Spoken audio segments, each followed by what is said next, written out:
We are teachers who coach.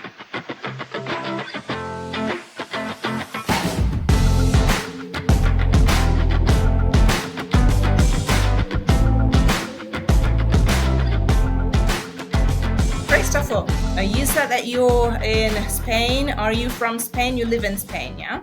No, I live in Spain. No. You can see my color. You can hear my accent. I'm originally Dutch, so Netherlands. And although I lived 9 years in Australia, I emigrated to Australia. But 4 years ago, I came to Spain. Still beautiful weather, a little bit closer to home. And yeah, it's in the capital of Madrid. So not a retirement somewhere at the beach, but really proper working in Madrid. So what do you do? What's your job? What's my job? I would say it's a good question. Is it the promotional talk or is it now where I earn most of my business with, because that's actually how you should define your job, is I coach and I train coaches mostly on this moment, and I coach people. So when I train coaches, I mean I train them in my profession 3-brain coaching, head, heart, gut coaching, how to actually include those decision centers in their work if they start working with people. And if I say coach people, and I would say that they are leaders most of the times, or managers, it's the same. How do you work with people? How do you make decisions? What do you do? And that's mainly my job or my business. I could also say I'm a well-published author and all this kind of stuff, but say if you really look where the money is coming in from, it's from the first part.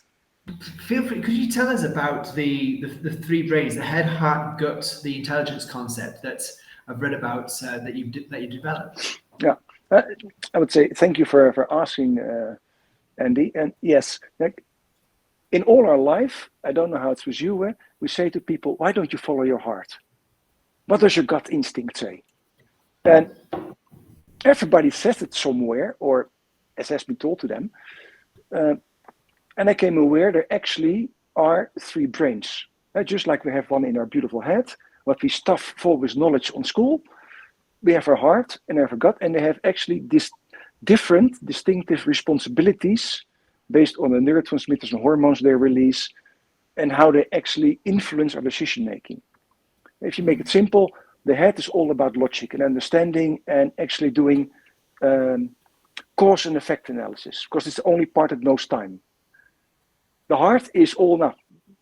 Where does your heart start beating faster from? When you see a handsome guy or a beautiful girl walking around, it's all about love. And love. And when you talk about the gut, it's all about survival and making decisions and do what's good for you. And so when you think about, when you start working with people, if it's now normal communication in relationships or in coaching, or it's about say, how do they make decisions? How do they respond to you? Because if they respond from the gut, a logical discussion, the talk is not there anymore. If they are more in their heart, it's all about the relationship. Mm-hmm. And when you work with people, if it's now in the classroom or if it's in a leadership style, it's all about making decisions and how do you communicate with people, how do you engage them. And the moment you know actually from which brain they're on that moment dominant operating, you know actually what to do. We all know, never have a logical discussion when somebody's angry. And maybe you said it once to somebody when they're angry, why don't we talk logical about this? Let's get rational. And before you know, you get a cup of water in your face. Because when they're angry, it doesn't work. Hey, I've done those things, so I know by heart. Because when somebody's angry, they're most times in their gut system. And that means survival, that means fight, flight, and all those kind of responses. So their logical head will not step in.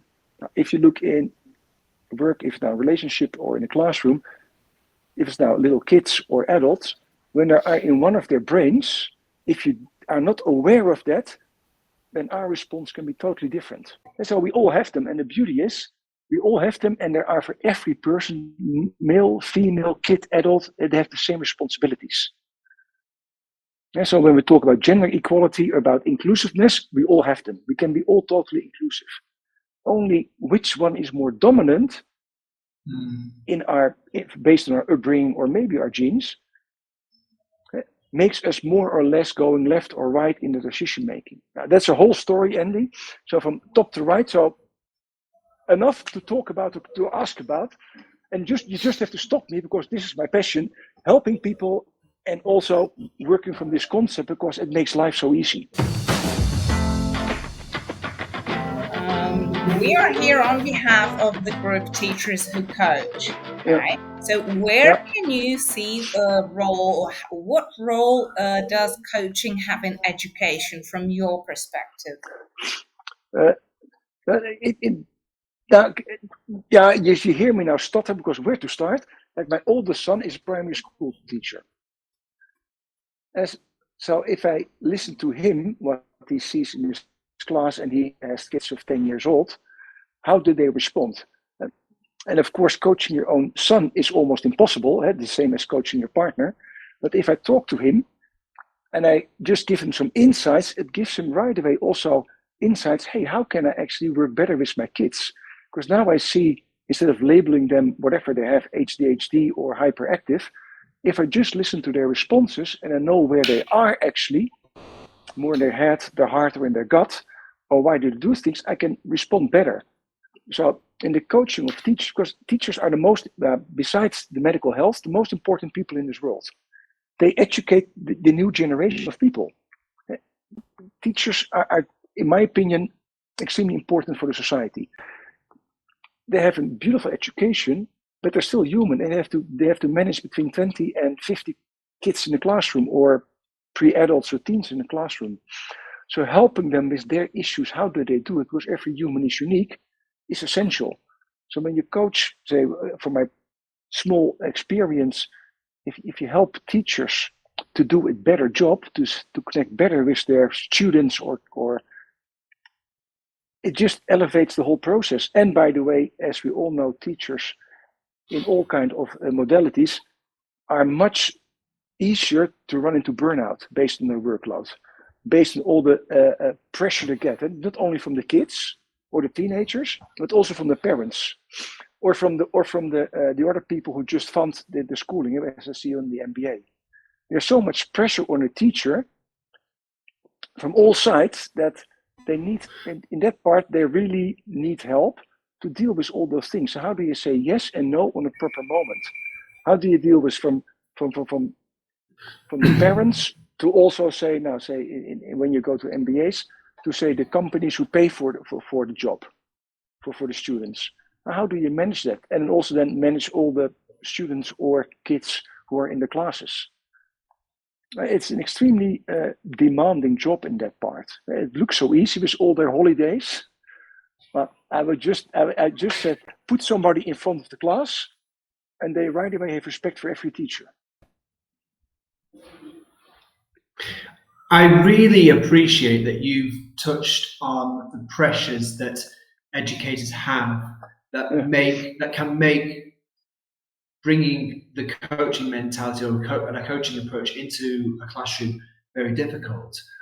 What would you recommend to leaders of schools to develop a coaching culture that's underpinned by the three brains approach?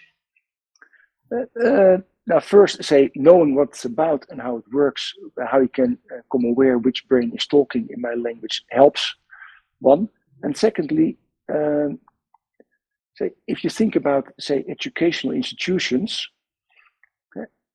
teachers is still sometimes a standalone job.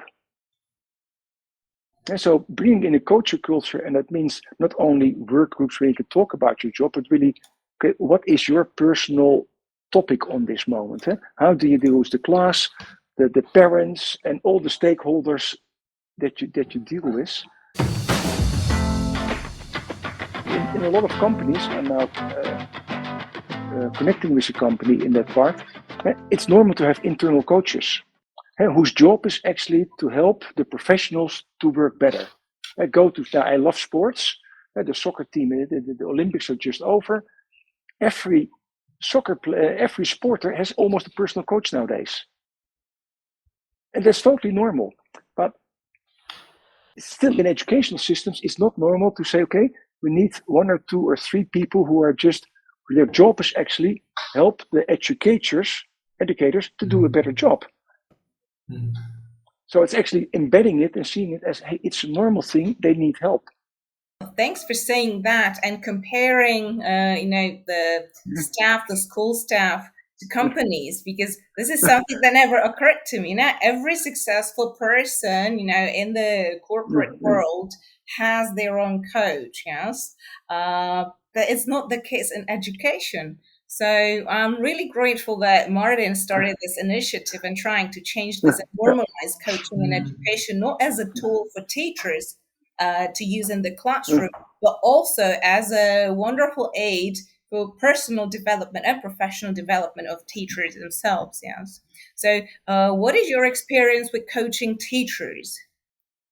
I would say it's twofold. One, they're extremely happy because they have time for themselves. I always look, say, helping them. So not what they do in the classroom so much and how do they coach their students, but much more how can I help you? And a lot of them appreciate it because they come aware, hey, there is a lot of pressure on me. On the other hand, I also see that it is totally new for teachers. And somewhere it hits something, what should I do with it? Because still a lot of stigmas are there. Huh? If you have a coach, probably something is wrong with you. Mm-hmm. And yeah, I almost start stuttering again. It's almost strange. If you look, say, now, look at the Olympics, and I followed especially, say, the running. All the runners had a professional coach. And it is totally normalized. It's not only the females, but also the men, and everybody had this personal coach. Eh? The swimmer, the French swimmer who won 4 gold medals, to start he was doing heart math, but his coach introduced him to heart math, how to get heart coherence before his really competition. And it's totally normalized. But if you go, say, into schooling systems, the same if you go into hospitals, they still find it something from, there must be something wrong. So a lot of times when I go into schooling systems, they give me the people who have an issue. And never the people who are also performing. And it's strange because every top sporter to perform has a coach, but in a lot of, now say, especially also in schools, but still also in companies, they give you the people who don't perform. And if you only work with people who don't perform, it is almost like a coach comes in, oh, probably I don't perform. In my opinion, we should normalize it. Every person needs somebody. And what you said, Jane, is so true. Eh? There is no president who doesn't have somebody next to him. Every great president has a great partner. Every CEO has somebody he or she can trust. There's always a sidekick. And a coach is somewhere a sidekick. So for me, yeah, it's on your question, it's twofold. But the first step is to normalize it. I was thinking, just following on from that, in terms of the impact that could have on the teaching profession, on the people, the practitioners and the leaders in education. What impact could that in turn, what impact could a coaching culture have in turn on the young people themselves? Now, in my opinion, but I'm extreme optimist. Let's start with that. I would say you could reduce the burnouts and the pressures of school, of education, at least with 50%. Secondly, you could also make it a more seen profession that people like to join in. In the old days, when I was young, and now almost granddad talks, and when I say this, you had respect for a school teacher, you had respect for an educator. You called him Mr. Andy or Mrs. Jane. Now it's, hey, Andy. So it also dropped down. So a lot of people don't like to become a school teacher because it doesn't have any, it's almost like if you cannot become anything, become a school teacher. Mm-hmm. And by bringing it back and bringing a coaching culture, making it more, say, look professional, people see, hey, school teacher is something special. To make it normalized. Again, you will hear the normalize again, to make it something, hey, I like to become a school teacher because it is really something, one, I do an amazing job. And secondly, it's also seen as a true profession where I get, say, the assistance to become the best as I am. And changing their perspective. So in my perspective, it could one, get a more influx of people who want to become a teacher, and secondly, the outflux of people who now get the burnout or step out of the schooling system or the education system because they don't get what they want out of it, but also diminish. Because as we all, I think we all know, but let's say it's commonly known, although a lot of people still don't know it, people never leave their job for the money. People leave the job because somewhere they have a bad manager or they don't find the passion anymore or it's too demanding for them. And those last three, in a coaching organization mindset, you can change that. Because nobody becomes a school teacher to become rich. If you want to become rich, you go work in the city. We all know that. So that bring it in a different kind of mindset, people will start appreciating it much more. People say, hey, this is and also when you create a coaching culture, it changes the whole organizational setup of an educational system. If it's now a university or a primary school, it creates a different kind of mindset and a culture in the whole school. I still remember when my kids were in school, in primary school, that there the headmaster was actually, and was almost a friend of mine, I coached him. Because we both loved the same soccer team, so we get to know each other. I started to coach him, and he started to coach actually his teachers. And his teachers became aware of that. And you saw actually changing the whole primary school in a different kind of mindset. And actually, all the teachers, when we did the survey later on, how's your enthusiasm here? It raised 2 points from a 6.5 to an 8.5. And the only thing actually we did is give them coaching and attention. And it's not new. I think Taylor, and in the 30s of last century, they did all kind of surveys in factories. And what does improve the productivity from people? And end of the day, it was always attention and asking them, what would you like to do? And those are actually questions that every coach asks. So it's not new what we say, it's actually giving that professional attention to people. Christoffel, you mentioned coaching mindset. I think all of us know what we mean by that, but there might be people who don't. So how would you define that? It's good that you say that because yes, sometimes I assume that people know. A coaching mindset is, in my perception, a mindset where an organization has a development attitude. So not a production attitude or whatever kind of attitude of earning money attitude, but hey, people come in. We like to create a culture where people can flourish and develop. And that means we help them to do that. Because it is strange, we work 40 hours a week. That's more time than we see most times our partner. But somewhere in that 40 hours a week, we don't let people really flourish. We still see them as production units. And the coaching mindset is going from the production unit to the human unit, to the human measurement. But hey, what does a human need to flourish? And to flourish, as from positive psychology says, is actually this positive emotions, it's engagement, it is relationships, it is meaning in your life and achievements. Now, if you can create that as a coaching mindset in your organization, then you have a flourishing organization. So that's what I mean with a coaching mindset. Thank you for asking, Jane, because sometimes I just step in that it is so normal, and pitifully, it's not normal. Following on from that, what challenges do you think teachers, practitioners, and educational leaders have? What challenges do they have in adjusting to coaching and to a coaching mindset? How I see it, in a lot of educational systems, teachers are still an individual. You have your class, you have your profession, and you do your thing. And actually, they're part of a whole system. They're part of a school.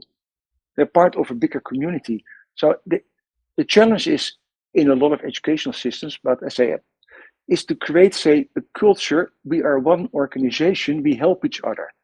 And helping each other is not that having that the educators have their monthly meeting and about complaining how it goes, but really having a culture. Hey, how can I help you? There was once a soap series, New Amsterdam, was about the hospital in America, And the guy who stepped in, always his question is, how can I help you? And actually, he created in that way a coaching mindset. How can I help you? How can we help each other to create the best of it? And a lot of educational systems, I say, still are working in silos. And I will not, of course, I generalize a lot, so please excuse me for all the ones who do an amazing job. But what I see there, and that's nothing against, but it makes sense, because an educator has his own program, has his own stuff, has maybe his own profession. How do you integrate that? You can see the same in hospitals, where the surgeons have their unit, and then the endocrinologists have their unit, and the other they have their own professional units, and they don't work so much together. In schooling systems, I see the same, but it doesn't mean it is the same. It's just what I see from my perception. How does a student benefit from adopting a coaching mindset in the school? How can the teacher's approach to students change thanks to coaching mindset? Water flows from the top to the bottom. At the moment that the educators get coaching, one, the personal development goes better, hence their schooling, their teaching will go better because they feel more at ease, more happy. But secondly, when they experience coaching and therefore also learn coaching, they know also how to do that with their own students much better. It is because coaching is also a different way of communication. Now, we all know teaching can be just lecturing. I just blur out all the things that you have to know. Or it can also be say much more in a coaching training way, where you ask questions and make them more aware of it. And where every answer is actually a stepping stone for the next answer. Creating an awareness. Coaching is a lot about creating awareness and understanding and getting insights. And also from the mindset, we all are resourceful.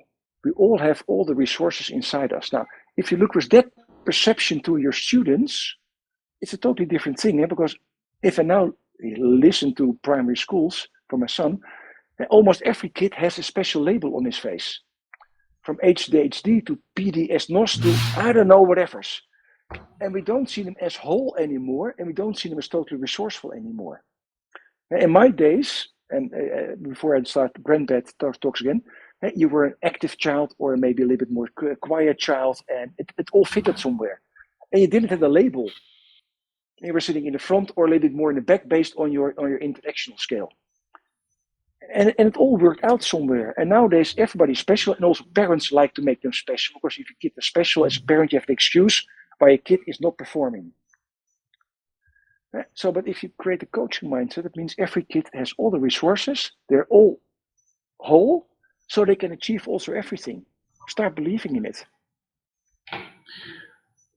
I love that approach, flipping the mentality of segmenting and dividing and categorizing young people and seeing them more around more holistic.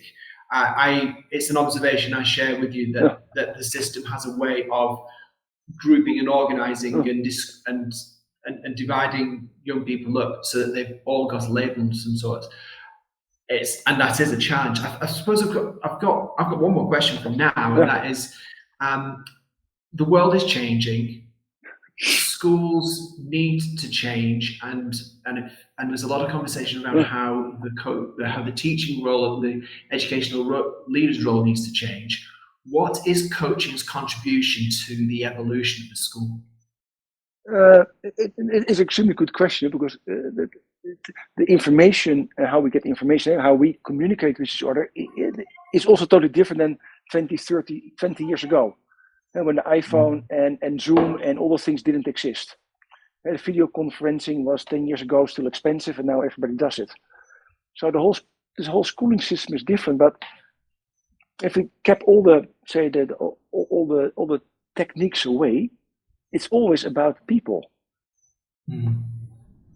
So if we go back to the schooling system, we like to develop human beings, if they're now 5 years old, 10 years old, 20 years old, or 30 years old. And the way they absorb information can be different. But we still have the 4 learning styles. Yeah? We like to observe things and see it before. So the head likes to know, actually. It likes to observe. It likes to understand. The gut just likes to experiment and likes to jump in right away and says, okay, give it with my hands and let me do it. The heart says, okay, let's me first connect with somebody else and talk about it. So I feel actually connected with other bodies. So the 3 brains are always there. So in the educational process, it's always how can we engage those learning styles of the 3 brains of a human being to do so. And therefore we have, in my opinion, we have to look at kids, teenagers as humans again. They're just humans. They're not a label. And we still learn the same as 100 years ago and 1,000 years ago. Evolution doesn't go so quick that we now all learn differently. Yes, the methods we can get information from is different. But even if you watch a YouTube movie about how to construct something, you still have to do it by yourself. Mm-hmm. And you still have to. Swimming does not change. Yeah, I can see 20 YouTube movies about how to change my stroke, but I still have to go into the swimming pool and still I need somebody who observes me and says, by the way, maybe you think you're making an S curve, but you actually still do it straight. So in that part, nothing changes. Again, let's humanize the people again. And what you said earlier, anywhere we are 4 hands on one little tummy, as they say in Holland. Let's stop with all the polarization, put people in little boxes and just let them see as whole again and let them see as a human being again with different kind of qualities and traits. And that's why I love these 3 brains. We all have 3 brains and they all have the same responsibilities and have the same setup. We are not so different from each other. When you look at our DNA, there's less than 0.5% difference between all the population and people. We only have a few percent difference with a monkey.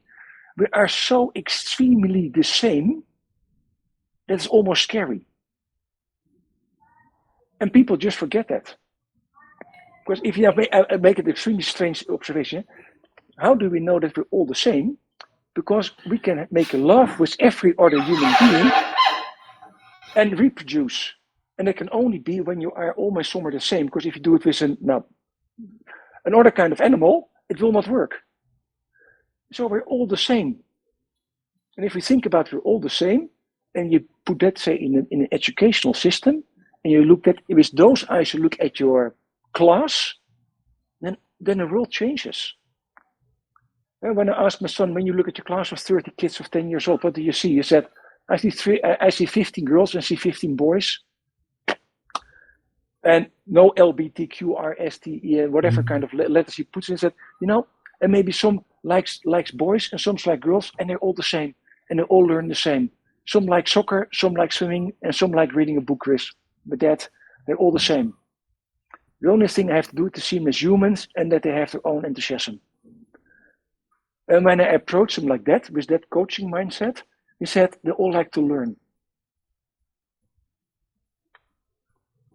Yeah, kids are predisposed to learn. It's very natural for them, and it's the main task of the school not to waste their time or not to kind of kill their natural need to learn, because this is what happens. It is, and I will not say we have to, but if you look, say, well, what's the best schooling system based on tests on this world is actually in Finland on the moment. And Finland, actually, they see kids as kids. Mm-hmm. And right. they develop their learning style and go from their learning style. They still have rules and order. It's not something like it's a free jungle. They have the rules, they have the order, they have the agreements, they have the topics, they have the little what you can do and cannot do. But based on that, every human being is a human being, and we all love to learn, because the head brain loves to learn. Because if you look at babies, the first 2 years of babies, the only thing they do is learn. Mm-hmm. Besides eating and sleeping and filling up the diaper. Our survival mechanism is based on learning. So learning is innate in every cell we have in our body. The only thing is, what you say, James, beautifully, you have to just motivate it. They always say there are no students who don't like to learn. We have just a mismatch in communication and styles. I agree, Christoffel. I certainly feel in the UK with the conversation around education that there's a conflation between teaching and learning, and you see increasingly that traditional teaching feels like one of the least effective and efficient ways of enabling learning to happen, as you see through experience. And I think I agree with you that that's compounded by the West.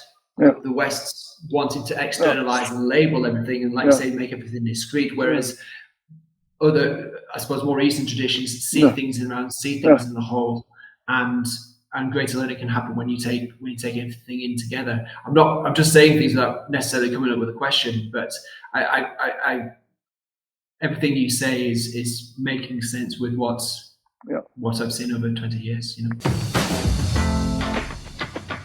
If you teach, it's I decide what you're going to learn. So you don't respect the other person if you make it black and white. If I ask you, hey, how can I help you to learn this? It's about the other person at the moment. And that's the whole coaching also mindset. Eh? I'm not making a decision what you should or shouldn't do. How can I help you? And from that system, it's not about me, the teacher, anymore, or about the educator. It's about, say, the student. And at that moment, the world changes. And when you have that mindset, then it becomes quote quote easy. I will not say it is easy, because you have always people where you have something like a mismatch, or they don't like. But in 80%, it becomes extremely easy. Yeah, exactly. I like what you're saying. It's somehow related to accepting responsibility or giving responsibility to the student. Yes, because the teacher's mindset is usually my responsibility.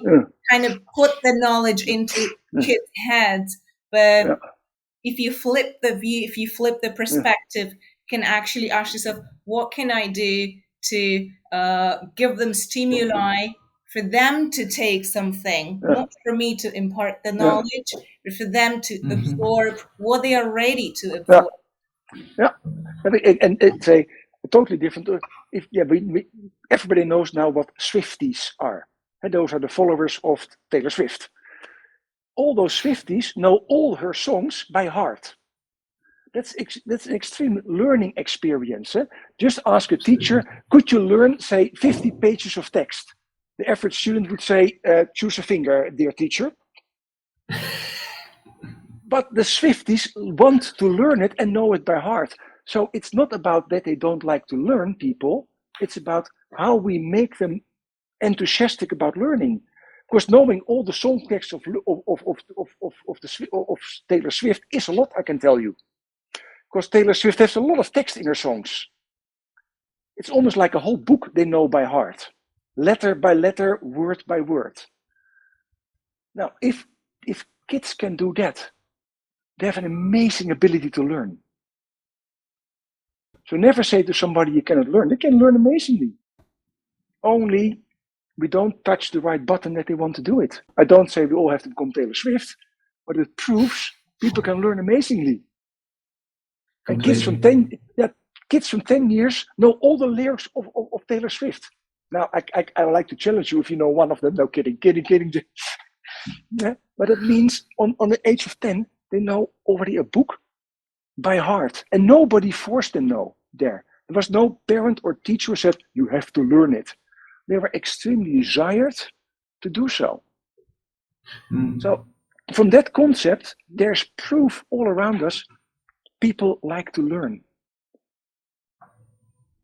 Completely. And so important to that, what you said is motivation.